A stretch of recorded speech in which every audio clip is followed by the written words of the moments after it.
မြန်မာနိုင်ငံကိုမတွန်းတဲ့ရေသွင်းမြင့်လမ်းကျန်းစီးလို့အဆင်ပြေမဲ့တရုတ်ဆိုင်ငယ်တစ်စီးရှိပါတယ်။ကိုဗီမတ်ဆိုင်ငယ်ဖြစ်ပါတယ်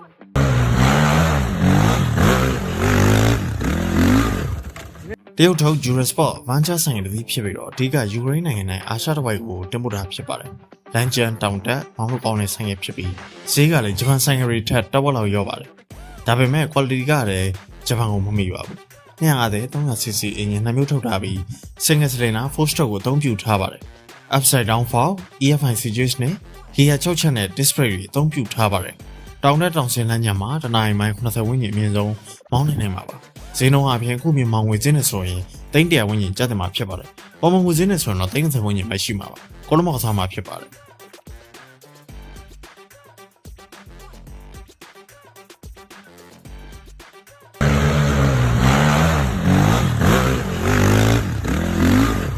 Ничего себе.